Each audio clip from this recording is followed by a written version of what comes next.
Good evening বন্ধুরা, আজকে সন্ধ্যায় আবার একটি মিনি ব্লগ নিয়ে আপনাদের কাছে হাজির হলাম। কদিন ধরে ছেলে বলছিল, মাম্মি ঠান্ডার টাইমে তুমি যে পিঠে বানাও প্লিজ বানাও না, খুব খাওয়ার মন করছে। বানালাম তো আমি ছেলের জন্য, কিন্তু খেলো কে সেটা অবশ্যই শেষ অবধি দেখবেন। সবার প্রথমে চালের গুঁড়োটাকে গরম জল দিয়ে মিক্স করে নিয়েছিলাম, তারপর বাঁধাকপির তরকারি বানিয়ে রেখেছিলাম, সেটা তার মধ্যে দিয়ে ভালো করে দুদিকটা মুড়ে নিলাম। তারপর একটা একটা করে ভালো করে একটা ছেদওয়ালা প্লেটের ওপর রেখে দিলাম, দিয়ে সেটা স্টিম হতে দিলাম ঢেকে। 20-25 মিনিট স্টিম হওয়ার পর খুলে দেখলাম হয়ে গেছে।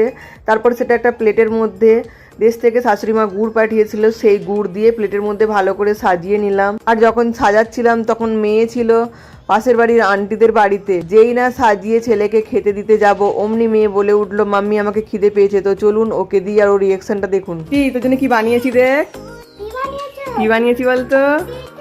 হ্যাঁ দেখ, খেয়ে দেখ একটা কেমন লাগে,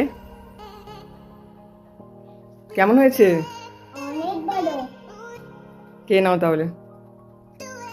ভালো? টেস্টি।